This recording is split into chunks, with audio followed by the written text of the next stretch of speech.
Hello, all you film freaks and movie maniacs out there. My name is Nolan Carr, and I'd like to welcome you to the go-to podcast for all things cinema. But before you can ask any questions, just sit back, relax, as I present to you a Strawlane Studio Productions Critiquing with Carr.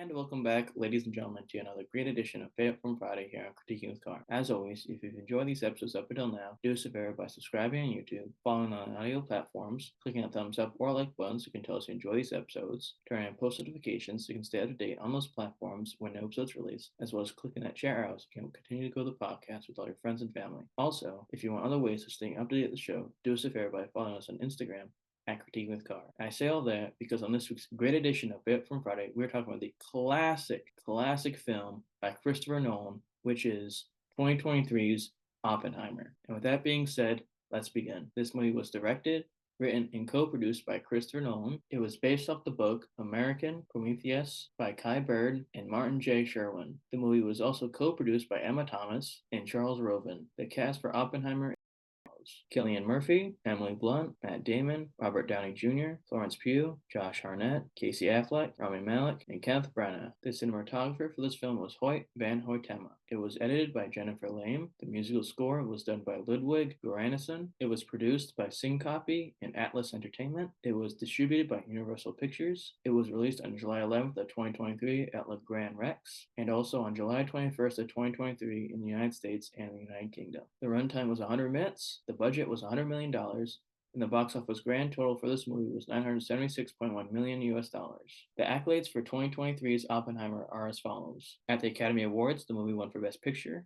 Christopher Nolan for Best Director, Cillian Murphy for Best Leading Actor, Jennifer Lame for Best Film Editing, and Hoyt van Hoytema for Best Cinematography, and Ludwig Göransson for Best Musical Score. At the Golden Globe Awards, it won for Best Drama Film, Christopher Nolan for Best Director, Cillian Murphy for Best Leading Drama Actor, Robert Downey Jr. for Best Supporting Actor in a Motion Picture, and finally Ludwig Göransson for Best Original Score. At the BAFTA Awards, the movie won for Best Film, Christopher Nolan for Best Director, Cillian Murphy for Best Leading Actor, Robert Downey Jr. for Best Supporting Actor, Hoyt van Hoytema for Best Cinematographer, Jennifer Lame for Best Editing, and finally Ludwig Göransson for Best Musical Score. At the Satellite Awards, it won for Best Drama Motion Picture, Christopher Nolan for Best Director, Cillian Murphy for Best Actor in a Drama Motion Picture, and for Best Ensemble. At the Screen Actor Guild Awards, the movie won for Best Performance by a Cast in a Motion Picture, Cillian Murphy for Best Performance by a Male Actor in a Leading Role, and Robert Downey Jr. for Best Performance by a Male Actor in a Supporting Role. At the Producers Guild of America Awards, the movie won for Best Film for Outstanding Production. At the New York Film Critics Circle Awards, the movie won for Best Director for Christopher Nolan and Hoyt van Hoytema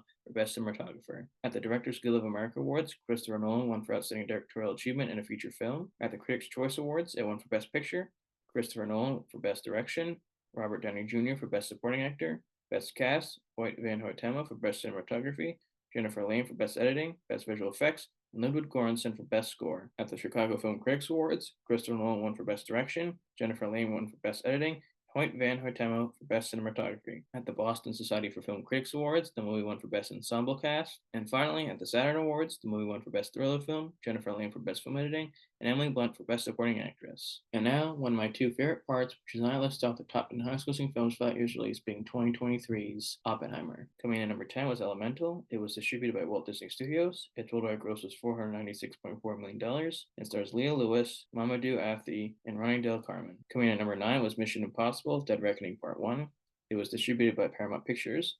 Its worldwide gross was $567.5 million, and stars Tom Cruise, Haley Atwell, and Ving Rhames. Coming number 8 was The Little Mermaid. It was distributed by Walt Disney Studios. Its worldwide gross was $569.6 million. It stars Halle Bailey, Jonah Hauer-King, and Daveed Diggs. Coming number 7 was Wonka. It was distributed by Warner Bros. Pictures. Its worldwide gross was $632.3 million. It stars Timothée Chalamet, Calla Lane, and Keegan-Michael Key. Coming number 6 was Spider-Man Across the Spider-Verse. It was distributed by Sony Pictures Releasing.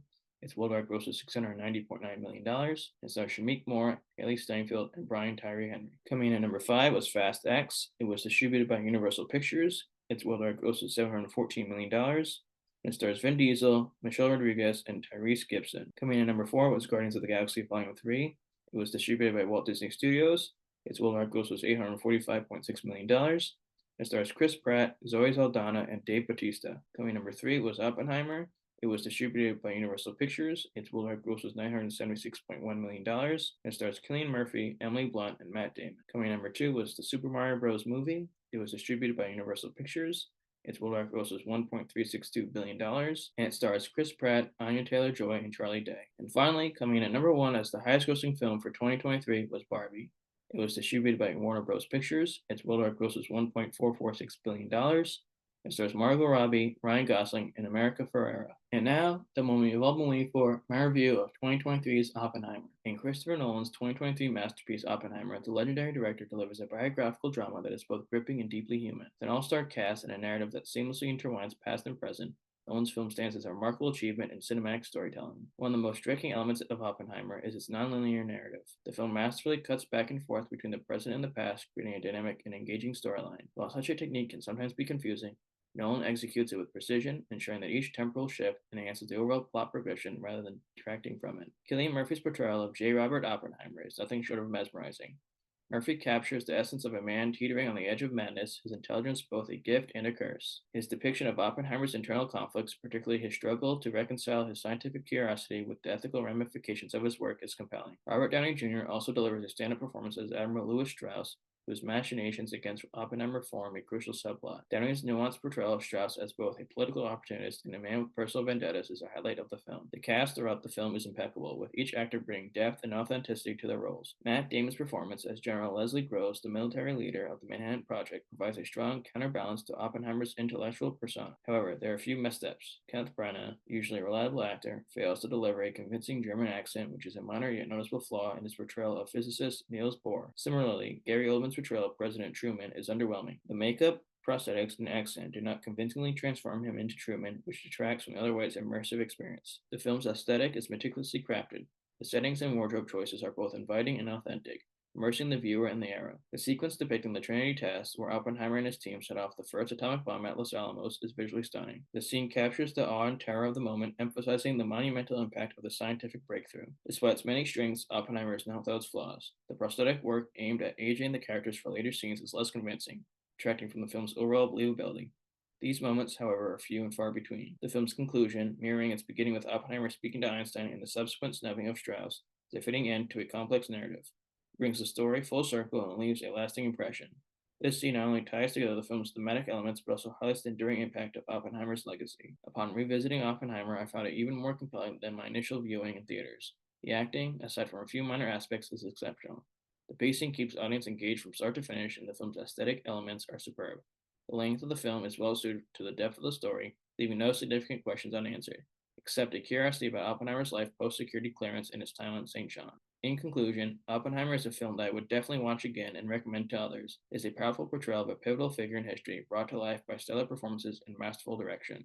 At the end of the day, as the credits roll down the screen, I am proud to give this wonderful movie Oppenheimer a score of 9 out of 10 on the Diamond Dave scale. As we wrap up today's great edition of the show, we have a few more things to discuss before we say goodbye. As always, if you've enjoyed this review, do us a favor by subscribing on YouTube, following on the audio platforms, clicking that thumbs up or like button so you can tell us you enjoy these episodes, turning on post notifications so you can stay up to date on these platforms when new episodes release, as well as clicking that share arrow so you can help continue to grow the podcast with all your friends and family. Also, if you want other ways of staying up to date with the show, do us a favor by following us on Instagram at Critiquing with Carr. And with that being said, my film freaks and cinephiles, happy viewing.